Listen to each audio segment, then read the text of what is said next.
Hola, muy buenas noches. Es un placer volverle a saludar Cuadrando la Caja, un espacio para debatir y reflexionar sobre la economía cubana. Si miramos a los campos cubanos y queremos dilucidar sobre las causas de la baja productividad en el campo, pero también para conocer aquellas alternativas que se buscan a pie de surco, estaremos conversando hoy en Cuadrando la Caja. Si le interesa el tema, acompáñenos en los próximos minutos. Y qué mejor que para hacerlo que tener a tres personas que están bien vinculadas con el campo, con la tierra y que le saben bastante a estos temas. Me refiero, en el programa de hoy nos acompañan Johan García, quien es el director general de Agricultura del Ministerio de Agricultura. Muy buenas noches. Buenas noches.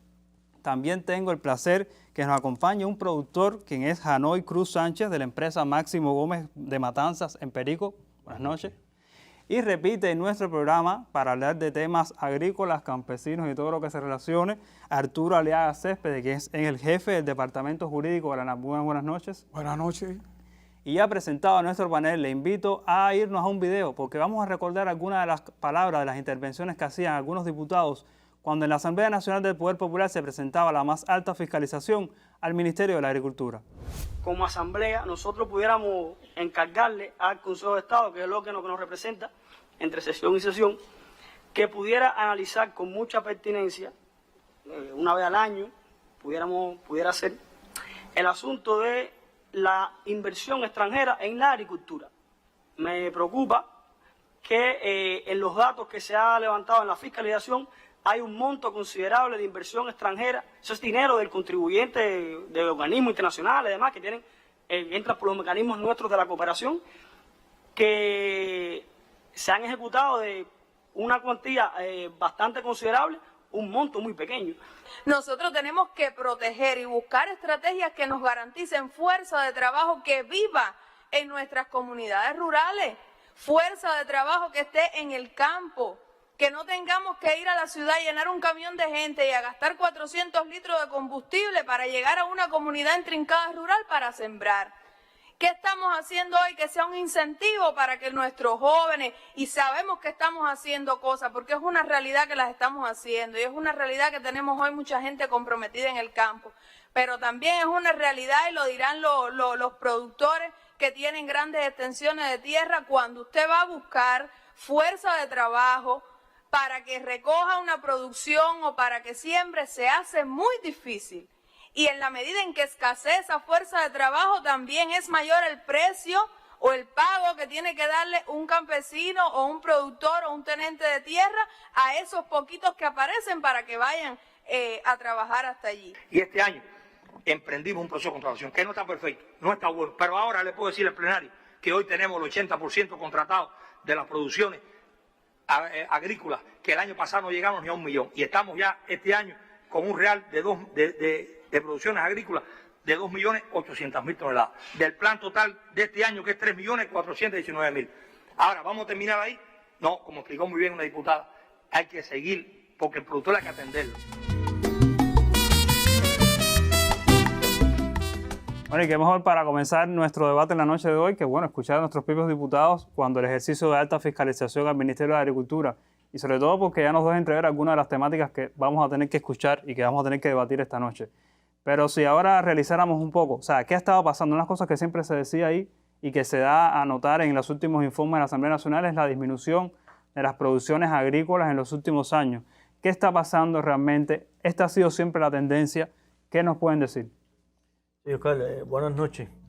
A ver, retomando las palabras de los diputados, pienso que debemos primero dar algunos elementos de forma general de cómo está el sistema de la agricultura, cómo está hoy estructurado para que los televidentes puedan entender. La actividad hoy de los cultivos varios, fundamentalmente, o sea, la que se dedica a la producción de alimentos, está enmarcado hoy en un área total aproximadamente entre 1 millón y 1.100.000 hectáreas de tierras destinadas a estos cultivos, a estos cultivos, que cuando nos referimos a los cultivos varios nos referimos, para que nos entiendan, a las viandas, a las hortalizas, a los granos y a los frutales. Ese conjunto de cultivos, que hoy suman más de 60 cultivos, están presentes hoy en 1.100.000 hectáreas destinadas a estos cultivos, a estas producciones. ¿Qué pasa? Hay un antecedente desde 2000 e incluso antes, hasta el 2018, 2019, los niveles de producción en el país estaban bastante estables y estaban sobre la media de las 5 a las 6 toneladas, como decía, 5.000 o 6.000 toneladas, 5 millones, 6 millones de toneladas, como decía el ministro en su intervención. En los últimos 3 años, después del año 2019 hasta la fecha, coincidió 3 elementos fundamentales. El recrudecimiento del bloqueo con la imposición de las 243 medidas nuevas de Trump. La aparición del virus del COVID-2019, donde estuvimos 2 años y tantos meses con un mundo paralizado completamente. Y una época ahora post-pandemia donde el déficit de insumos, el déficit de dinero nos ha limitado poder obtener la tecnología, los insumos que demandan estos cultivos hoy en nuestros campos. ¿Cuáles son las principales, digamos, producciones que más se han afectado en el país? Las producciones que más se han afectado han sido los granos, fundamentalmente el arroz, el frijol, o sea, el maíz, la producción de tomate, en el caso del tomate que estaba destinado a la industria, en el caso de las producciones de vianda, que son las que fundamentalmente van a los mercados, estamos hablando del tema de la papa, estamos hablando del tema de los plátanos, las yucas, los boniatos, las malangas. Todos estos cultivos están afectados fuertemente con el déficit de estos insumos, fundamentalmente. Hablar de números, decíamos que estábamos en un 30 o un 40% de disminución de los rendimientos y de las producciones totales que se obtuvieron en los años, estos que mencionaba, fundamentalmente de 2010 hasta el 2019. Hay 2 ejemplos clave. En el caso de la agricultura, en el año 2010, desde el 2016 hasta el 2018, se cumplió con la entrega de balance de frijoles a la canasta básica. Quiere decir que la agricultura, la producción nacional pudo mantener el consumo de la población de la canasta básica normada con producción de frijol nacional. Esto, indiscutiblemente, al fallar todos los insumos, hoy la producción de frijol ha decrecido considerablemente, que no da para abastecer este tema de la canasta básica.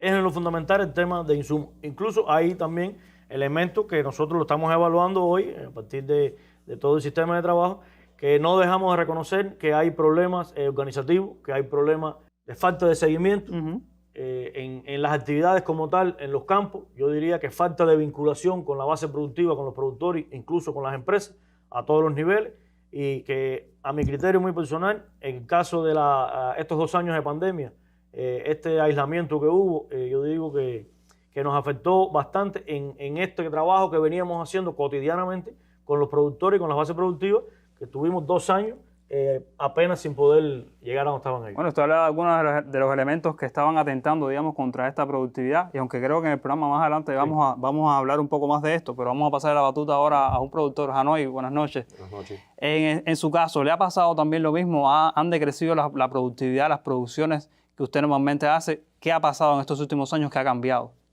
El problema, como decía Johan, el problema de los recursos es muy importante eso. Yo soy uno de los productores que me potencian con bastante producto, pero las producciones han mermado muchísimo. De 3 toneladas que yo llegué a coger de frijoles, estoy cogiendo 1 tonelada y media, a lo sumo. ¿Cuál es el fuerte de ustedes en Perico? Los granos y la papa. Yo cosecho papa por encima de las 30 toneladas, 35 toneladas. Y los granos igual. Ahora mismo estamos con un maíz ahí que debe estar por encima de las 7 toneladas y media. Y sin embargo, todo eso ha decrecido en el... Ya ha decrecido, sí. Y mucha aparición de plagas y enfermedades ahora en este momento.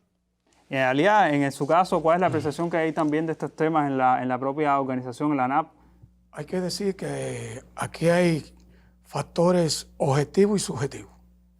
Desde lo objetivo, lo que explicaba, el recrudecimiento del bloqueo, la situación coyuntural que hemos venido atravesando, pero realmente los campesinos en Cuba hoy están haciendo una agricultura revolucionaria, porque producir sin recursos es bastante complejo y bastante dificultoso. Pero en el carácter subjetivo tenemos que ver que no solo los campesinos los que tienen que producir.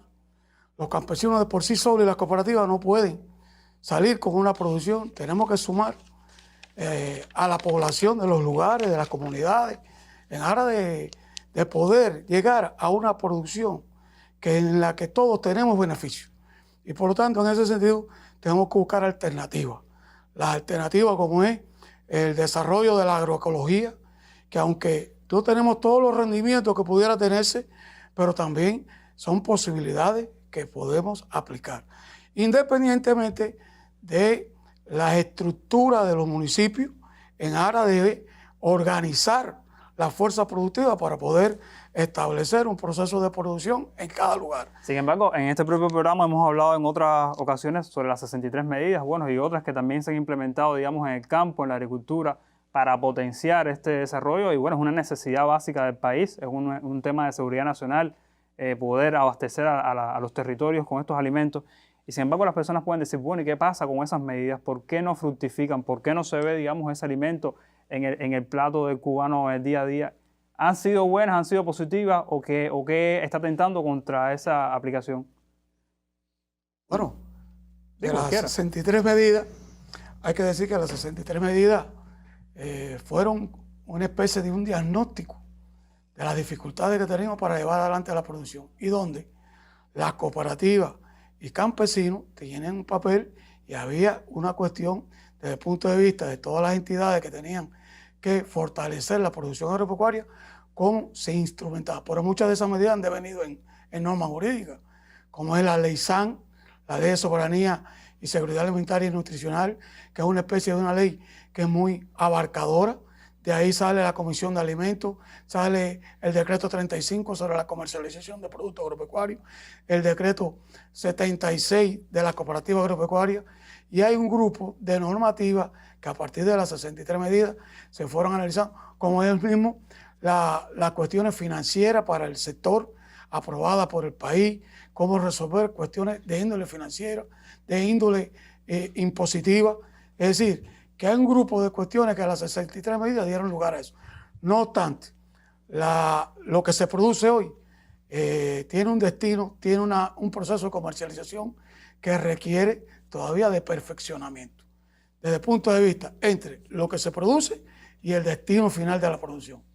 Bueno, y antes de continuar, esto es un tema amplio y las personas podrían decir, bueno, hay bastante tela por donde cortar en estas cuestiones, pero vámonos un momento hasta Villa Clara para ver la experiencia de un productor y enseguida regresamos al programa.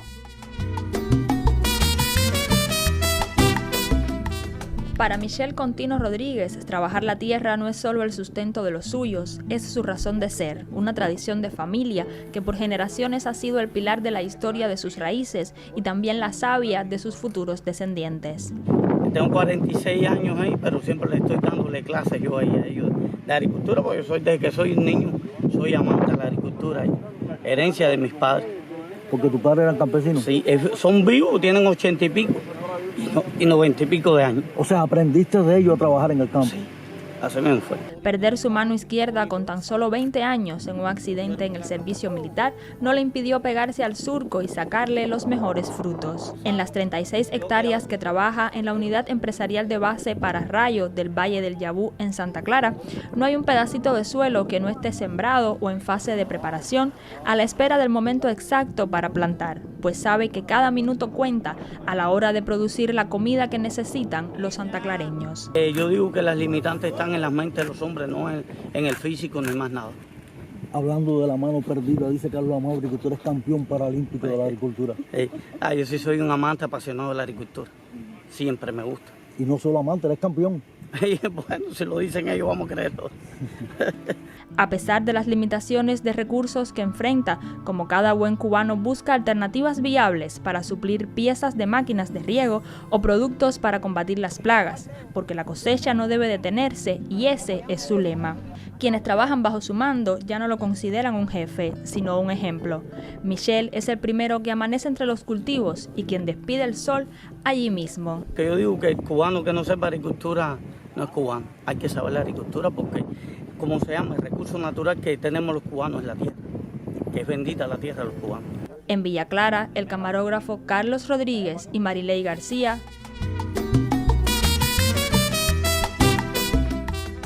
Bueno, sabemos que en Cuba existen muchos Michelle y gracias a ello tenemos hoy las producciones que tenemos, porque realmente en las condiciones en que están nuestros campos son bastante difíciles. Y sobre todo por eso yo quería comentar, cuando uno camina, cuando uno sale de la ciudad y uno va al monte, como se dice, uno se da cuenta de las difíciles condiciones en que hoy se está trabajando y para poder lograr lo que tenemos.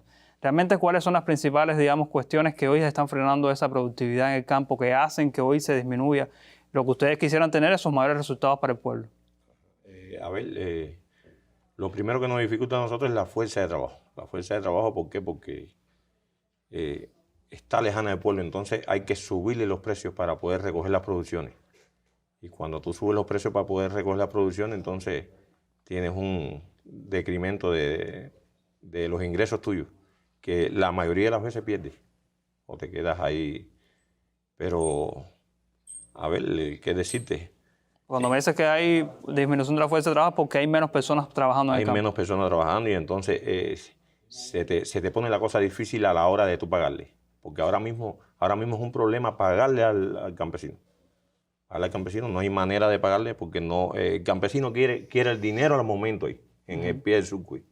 Y no hay manera de hacerlo. Eso no tenemos forma de hacerlo porque tras la bancarización, que yo lo veo bueno, yo veo una cosa buena, pero creo que no debía ser el momento para los campesinos. ¿Por qué? ¿Qué le está pasando hoy? Porque, a ver, yo llevo meses pagando con el dinero que yo tenía guardado, pero ya yo no tengo dinero guardado. Ahora el dinero que tengo que utilizar es el dinero de las producciones, pero al pagármela a través del banco por las tarjetas magnéticas para que yo le pague a los obreros no quieren cobrar con tarjetas magnéticas. Ellos quieren el dinero ahí a pie de surco. Porque yo entiendo que los que van a recoger 10 sacos de papa, 15 sacos de boniato y esas cosas, quieren el dinero para salir a comprar sus libritas de arroz, su frijolito y esas cosas. Entonces ahí es donde se está dificultando la cosa.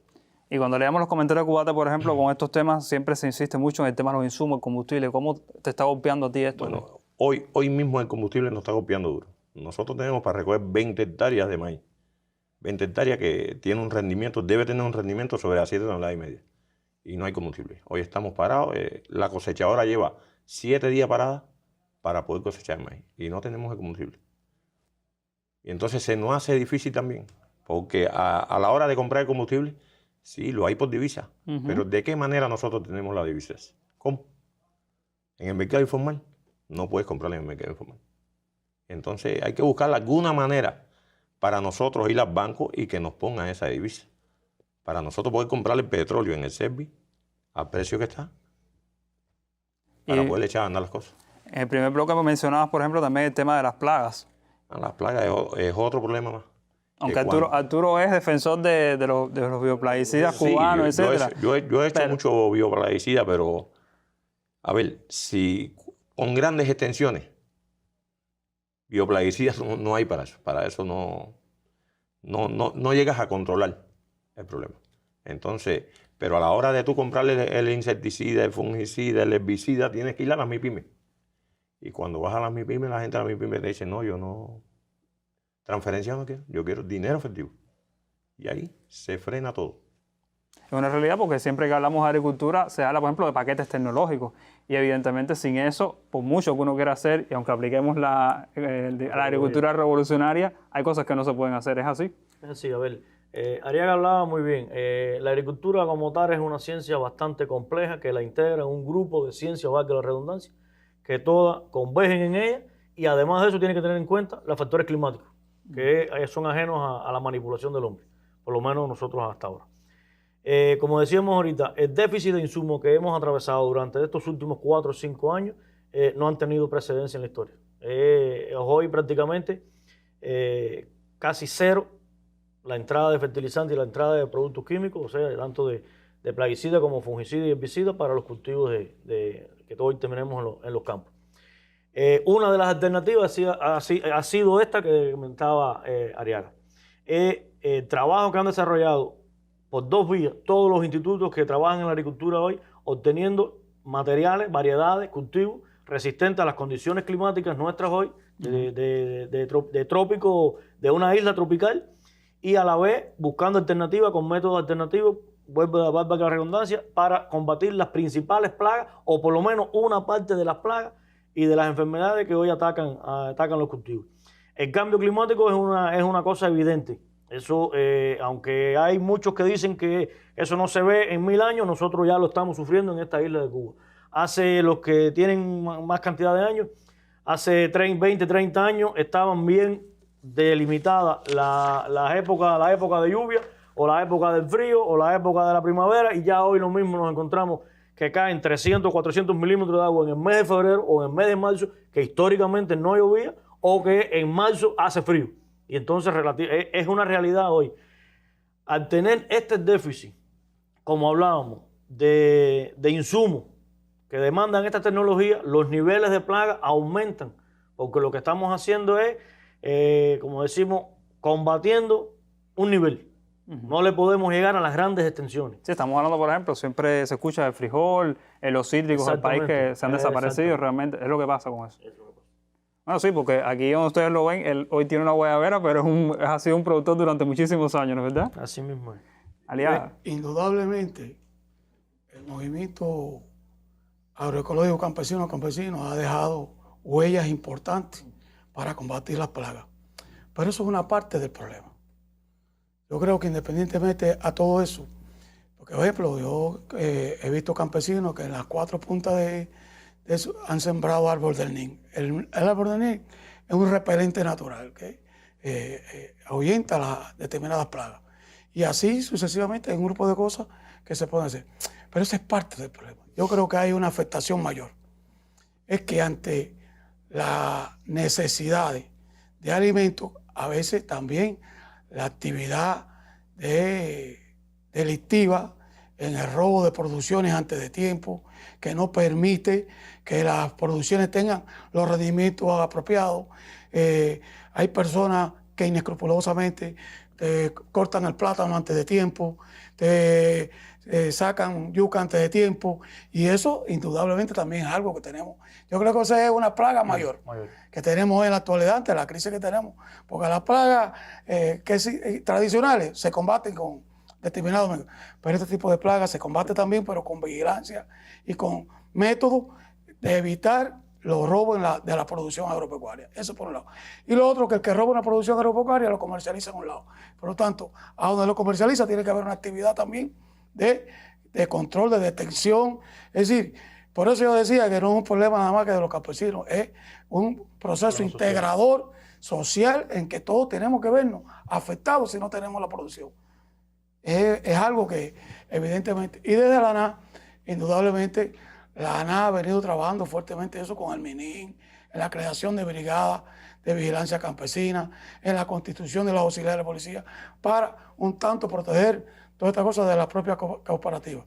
Pero yo creo que la producción agropecuaria hoy en Cuba tiene necesidad de ir a crecimientos a futuro, a corto plazo, no a largo plazo, a corto plazo. Y para eso el país ha venido diseñando un esquema que permita que a corto plazo haya producciones agropecuarias y haya comercialización de esa producción agropecuaria a los diferentes destinos. El proceso de contratación para el año 2025 que se prevé es un proceso netamente novedoso. Novedoso porque se trata de un esquema que permite llegar a todo el que tiene tierra. Y todo el que tiene tierra en Cuba, cooperativa o persona natural, tiene una obligación social, que es producir alimentos. A pesar de las dificultades, y que existen dificultades, a pesar del petróleo, que no existe prácticamente, a pesar de los pagos de la bancarización, que es un proceso complejo, pero necesario. Y lo que pasa es que la bancarización es un esquema que no solamente para los campesinos, es que si el campesino necesita comprar en una empresa algo, no le pidan que sea en efectivo. Es que si tiene que comprar la MIPYME sabe que por la pasarela de pago correspondiente no es en efectivo. Es que ese trabajador que tiene el campesino debe de cobrar también en pasarela de pago que el campesino. Entonces, cuando todos estemos en la bancarización, esas cosas serán, porque también el presupuesto del Estado tiene que ingresar dinero. Nosotros trabajamos con presupuesto del Estado, con un déficit presupuestario enorme. Y entonces, ese déficit presupuestario, ¿cómo está? Si no lo incrementamos con los ingresos que tienen todos los actores de la economía, y los actores de la economía no contribuyen a disminuir el déficit presupuestario, entonces es difícil comprender el tema de la bancarización, el tema de los cobros y pagos a los campesinos. Todo el campesino que vende necesita cobrar, por una vía o por otra. Y esas cosas son de las que tenemos que seguir perfeccionando. Es un tema que siempre resalta a la luz cuando se habla de la producción agrícola, que es la comercialización. Eso ya lo hemos hablado en otros programas, sin embargo todavía es una piedra en el zapato para los campesinos. Todavía hay su problemita con la comercialización. ¿Qué le pasa a usted en un momento? Que en ocasiones no te recogen la producción. Se te queda la producción ahí. Muchas ocasiones se te quedan, a ver, por estos mismos problemas, por la falta de combustible y todo el problema que hay. Se te quedan 2.000 quintales de papa en el campo, de un día para otro. Y ahí el campesino es donde pierde. Porque cada vez que dejas un quintal de papa pierdes 1, 2, 3 libras. Bueno, pierde el campesino, pero también pierde la población que está necesitada y pierde la economía del país, porque también es una producción que no puede tener un derivado para otras cosas. Así mismo. El tema de la comercialización, como usted dice, que se ha manejado y todos los días nosotros estamos pendientes del tema de la comercialización. Nosotros tenemos que ganar mayor integridad y mayor integración con los productores y con la base productiva.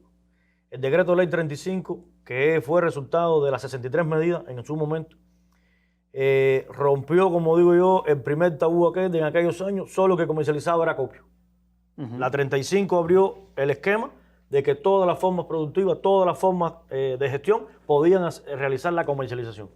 Yo digo, mi criterio muy personal, donde hemos tenido una de las fallas es que el sistema empresarial y el sistema estatal se ha quedado atrás en este proceso de contratación y de comercialización. Tiene que ganar más participación y más acompañamiento con el productor. Es como decía Ariaga, lo que tenemos hoy lo producen los productores. Más del 85, 89, 90% de la producción en Cuba está en manos de los campesinos, de los productores. Yo digo productores para todos los sentidos, campesinos, empresas, VP, todo el mundo para mí es un productor. Hoy ahí está la producción de Cuba. Si el Estado, las cooperativas, las empresas que están destinadas a la comercialización no aumentan, no incrementan la participación en la comercialización, cada día se va a ver menos la baja de los precios en las ciudades. Porque la comida sí se va a ver, pero como lo están los precios hoy, que hoy están los precios bastante disparados con respecto a cómo se le paga al productor allá en su finca. Ahí, ese es un problema que estamos trabajando y como decía Ariaga, en esta contratación 2025 hay un grupo de indicaciones que es para revertir esta situación que hemos visto, hemos vivido durante estos últimos años que se abrió el decreto 35 como tal. Por eso, y cojo el ejemplo de las papas perdidas. Digo de las papas perdidas, de los mangos, de lo que sea. Bueno, si hay una situación X en un municipio con producciones que se pueden echar a perder o se pueden perder, bueno, hay que buscar alternativas inmediatas por las autoridades de allí, de ese lugar, y estoy seguro que si las autoridades de cualquier lugar que se pueda echar a perder una producción porque no hay cómo recogerla o comercializarla por quien lo produce y dice, bueno, todas las entidades aquí en tal lugar hay papa, hay boniato, y la cooperativa puede venderlo allí en el campo y todo el que llegue allí le puede vender antes que se pierda. Pero es cosas de locales, ¿no? Es peor es que se pierda. Y entonces esas cosas no podemos hacerlas de esa manera. Bueno, peor es que se pierde. Así mismo es la opinión que tiene el gurú de Jatibonico, que enseguida regresamos.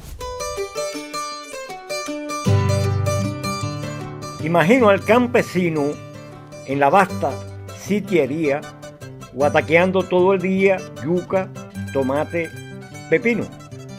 Solitario lo imagino deshojando el platanal, mientras un mundo virtual desde su cómodo trono no da agua ni da abono y le pone un vendaval.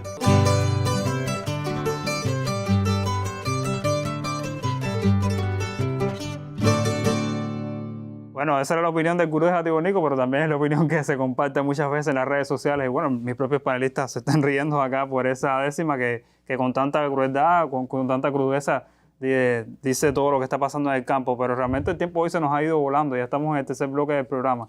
Y queda muchísimo todavía por hablar y por debatir sobre estos temas. Siempre que, bueno, ya ustedes lo adelantaban, que era el tema de la Ley de Soberanía Alimentaria y Nutricional que aprobó la Asamblea Nacional hace ya un tiempito y que muchas veces cuestionada. Algunos dicen, bueno, eso es un papel que va a quedar en letra muerta. Bueno, es algo que no se puede en las condiciones actuales lograr. ¿Cuál es la opinión de ustedes? ¿Es una utopía ¿O es aplicable esta ley de soberanía alimentaria? No, es aplicable esa ley. ¿Es aplicable? ¿Por qué? Sí. Porque, a ver, todas las producciones en los municipios, en muchas ocasiones se pueden resolver los problemas, vender la producción en el mismo municipio. Que la ley de soberanía alimentaria te da margen a eso, a tú vender las producciones en el municipio, y entonces muchas veces no se te echan a perder ni se pierden en el campo. Y así. ¿Sí? El objetivo fundamental dentro de los objetivos de esta ley, yo la veo muy, muy aceptado en las condiciones que estamos actualmente viviendo hoy. Ariaga hacía referencia a ello. Nosotros tenemos que lograr organizar el sistema productivo a nivel local, a nivel municipal. En Cuba hoy hay registrados más de 400.000 tenentes de tierra.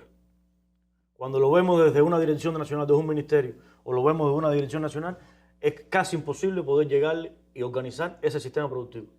Cuando eso lo empezamos a desagregar y llegamos al municipio, no pasan de 25 o 30 bases productivas, no pasa de 4.000 o 5.000 productores, que la ley de soberanía alimentaria y educación nutricional, su objetivo fundamental es organizar desde su centro y el municipio, desde el gobierno, desde el intendente del gobierno, con cada uno de, con cada uno de los que participan y tributan directamente a esta ley, es organizar ese sistema productivo. ¿A partir de qué? De la demanda que lleva ese municipio de comida. Estábamos adaptados hace años atrás que desde el nivel central se fijaban los precios de todos los cultivos o de los productos, sin tener en cuenta las condiciones de producción tanto en Pinar del Río como en Guantánamo. La 35 vino a arreglar eso. La ley de soberanía alimentaria es para completa encierra todas esas normas, todas esas resoluciones y todas esas leyes para organizar la producción en el municipio. Es como yo lo veo. Y es como decía Ariaga, es garantizar primero el municipio. La demanda nutricional o la demanda de alimentos del municipio. Que se apruebe en la asamblea. La asamblea es quien decide cuántas libras de per cápita le vamos a vender, vamos a producir o vamos a trabajar para este año o para nuestros pobladores. Y a partir de ahí, con la base productiva que está presente en los productores en cada uno de los municipios, organizar esa producción. Que, por ejemplo, hay municipios como en La Habana, que no todos tienen la posibilidad, digamos, de tener una alta productividad y satisfacer las demandas de su población. Sin embargo, estamos hablando de que el actor territorial, que el territorio, que el municipio tenga una mayor, digamos, preponderancia, tenga un mayor papel a la hora incluso también de la contratación, que es una cosa que también queremos hablar ahora y que tiene que organizarse. Porque cuando uno escucha, bueno, hay que tener tantas kilocalorías de este producto, la gente dice, bueno, ¿será posible en estas condiciones lograr eso de verdad? Lo que es necesario para todas las cosas es, en primer lugar, una educación cultural en las normativas, en la ley de soberanía alimentaria y educación nutricional. Porque, por ejemplo, ¿qué cosa es? Tú compras cualquier producto agropecuario y no sabes dónde se produjo. Entonces, la ley de soberanía dice, bueno, de cuál es el origen, de qué lugar viene, cómo está. Entonces, eso es una ley integradora, porque la inocuidad de los alimentos, ¿qué cosa es inocuidad de los alimentos? Que sean alimentos sanos, que tenga, pero ¿cuál es la información que tiene lo que tú compras? Digo, eso no solamente para la producción agropecuaria, es para todo tipo de los alimentos. Entonces, por eso se requiere mucha educación a todos los beneficiarios de la ley de soberanía. La ley es una ley integradora, es una ley que propicia mucho dinamismo en la producción agropecuaria. Y tiene también la facultad de generar en los municipios la soberanía de ese municipio. Pero eso no significa que ese municipio sea solamente para mí lo que tengo, porque ese municipio tiene que tributar a los demás, que la comida que pueda tributar a otros lugares, ese municipio lo puede tributar. Para eso los gobernadores provinciales tienen facultades que permitan el tráfico lógico de producciones agropecuarias de un municipio hacia otros lugares, a partir de cuando el municipio es soberano. Lo que tiene que haber flexibilidad en ese sentido. Que eso tiene un tema que es muy importante, que es el tema de la contratación y cómo seguir perfeccionando este mecanismo. A nivel municipal, ¿realmente ya se ha logrado que esa contratación, que ese convenio entre el productor y las autoridades territoriales se haga de manera eficiente realmente o no? Sí, a mí ya me contrataron este año. Ya yo tengo la contratación del año completa hecha. Ahora, si hay que variar en algún momento, eso... tú te presentas a la agricultura y entonces cambian la contratación. Te dicen otra cosa que debes de sembrar, esas cosas. Ah, no, pero ¿eso se te impone o eso es realmente una negociación entre las partes? Se negocia, se negocia. Se negocia. ¿Se negocia entre ustedes? Sí, sí. Entonces, ¿cómo? Cada tierra destinada a la producción de alimentos tiene una vocación, tiene un estudio hecho, tiene una vocación y tiene una historia, una cultura. Y los productores han adquirido una cultura y una historia de producción en esas áreas. Ahí es donde entra el proceso de contratación. ¿Qué nos falta en el proceso de contratación? Lo que hablábamos ahorita. Mayor integración, mayor acompañamiento con el productor en estas condiciones que estamos hoy. ¿Para qué? Para que no falle, para así. Históricamente vamos a aumentar un cultivo, el boniato. En condiciones normales, 25 o 30 toneladas por hectárea. En las condiciones que estamos viviendo hoy de casi agroecología, estamos obteniendo 10, 12 toneladas por hectárea, 8 toneladas por hectárea. Pero que esas 8 no duerman en el campo, que lleguen lo antes posible al mercado. Por cualquiera de las vías o cualquiera de los actores económicos que desarrollen la contratación. ¿Qué tenemos que hacer? El Estado ganar mayor protagonismo para poder competir y competir con un precio justo para el pueblo. Alejandro se quiere quedar atrás, me está levantando la mano por ahí. No, es que lo primero que el contrato de la producción agropecuaria, como cualquier contrato, es un negocio. Y por lo tanto hay que verlo como un instrumento de dirección y control. Desde el punto de vista, en ese sentido, las cooperativas hoy tienen la misión de contratar con todos los campesinos. Pero es un contrato que es un negocio. Y ese negocio hacia el interior de la cooperativa es un acto cooperativo interno. Y hacia lo externo, cuando la cooperativa contrata con la empresa que le va a comprar la producción, eso es un acto cooperativo externo. Ahora, ¿cómo se contrata esa producción? ¿Qué cantidad se puede contratar? Lo que ha determinado en el municipio la Comisión de Alimentos, que es la que sabe cuál es la cantidad de producción agropecuaria que necesita de todo tipo en el municipio. Y el comité de contratación dice, la demanda estatal es esta. Y por lo tanto lo va a contratar tal empresa, tal empresa, tal empresa. Y eso es lo que contratan con la cooperativa. Por eso es integrador.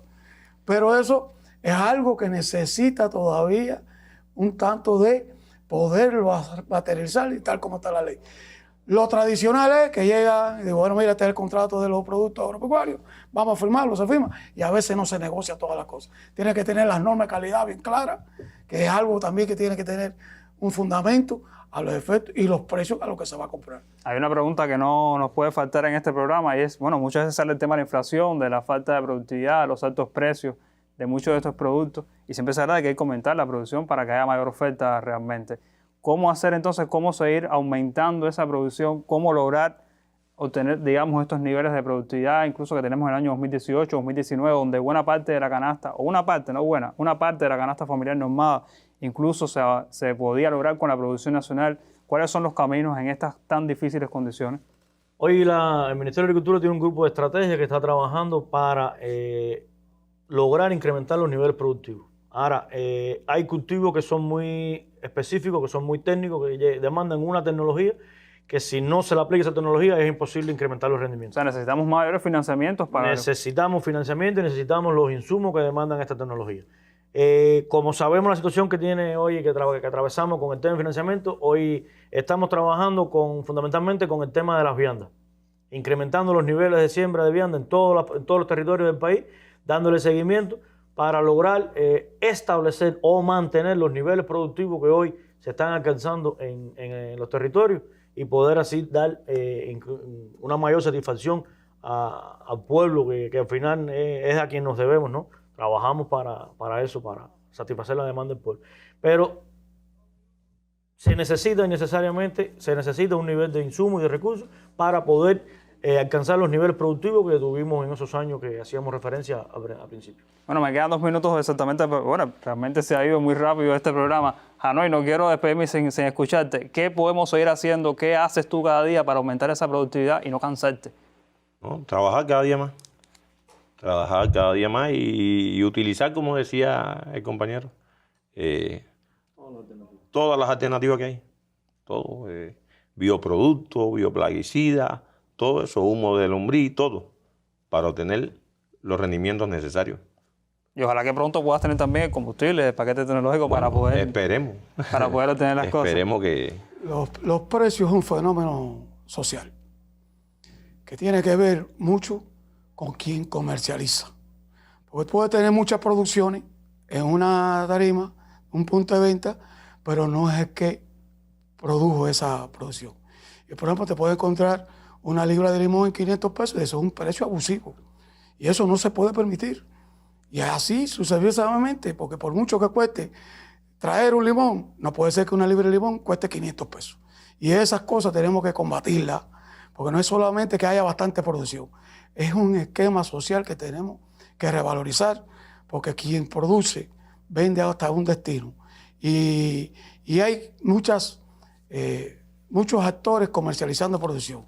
Entonces, cada uno le pone un precio y esas cuestiones tienen un nivel de municipio que tenemos que evaluar fuertemente en ese sentido. El control popular puede ser una alternativa, pero no es suficiente. Así mismo es. En la noche de hoy, bueno, hemos conversado sobre productividad, campo, agricultura, producciones agrícolas, bueno, y muchísimos otros temas que se pudieran estar abordando en la noche de hoy. ¿Qué opina usted sobre los temas abordados hoy en el programa? Yo creo que usted puede dejarnos sus opiniones a través de las redes sociales. Agradecer primeramente a mis invitados por acompañarme la noche de hoy, a usted por la compañía en la televisión y como siempre les digo, encuéntrenos cada domingo a las 7 de la noche por el Canal Caribe para hacer juntos un cuadro diferente.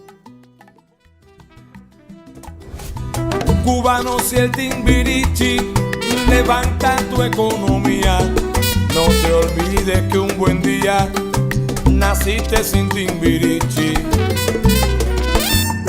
Sin Timbirichi. No olvides al barrendero, al maestro ni al doctor.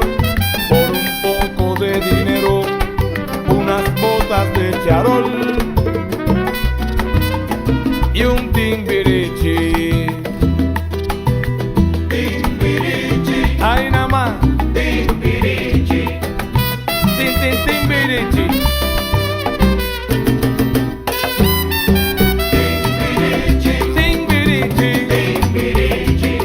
Corre, saca tu licencia y montate el Timbirichi. Aprovecha ahora que no te da pa' un Toyota y tampoco un Mitsubishi. En cada cuadra un comité y una pila Timbirichi. Grabate, repetimos.